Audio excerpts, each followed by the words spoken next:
Og jeg husker den dag, da Rikke hun sidder og fortæller mig om, hvem Jesus egentlig er, at Gud han begynder allerede der at tale til mig. Og han talte til mig igennem min morfar, og han talte også til mig en gang, da jeg var helt lille, hvor jeg kan huske, at han kaldte på mig, at min navn blev kaldt, og jeg løber ud i køkkenet og kan ikke høre, var det dig, mor, der kaldte? Så Gud har været der hele tiden. Gud, som ikke bare er det højere selv og den store lysende energi, men en Gud, som er virkelig, som er en far, som vi er skabt til at fællesskab med.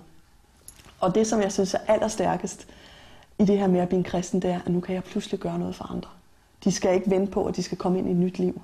Det her liv har de fået.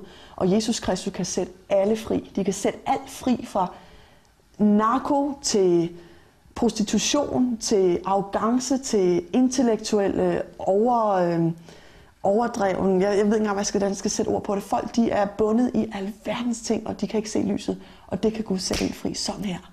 Og så kan du få lov at komme ind og mærke 100% frihed. Og den glæde, jeg begynder at vandre i fra den dag af, da jeg har ligget ude på det badeværelsegulv, den er ubeskrivelig. Og jeg kan huske, da jeg træder ud, da jeg kommer ind og snakker med Rikke igen, så siger jeg, Rikke, jeg har bare sådan en følelse af, at jeg er sådan en fodbold, der bare er blevet sparket i mål. og jeg er bare kommet ind i mål, og jeg behøver ikke søge længere. Jeg har fundet det, jeg har søgt efter hele livet.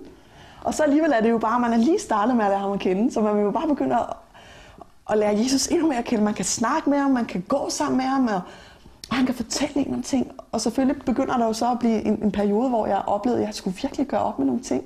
Nogle tankebygninger,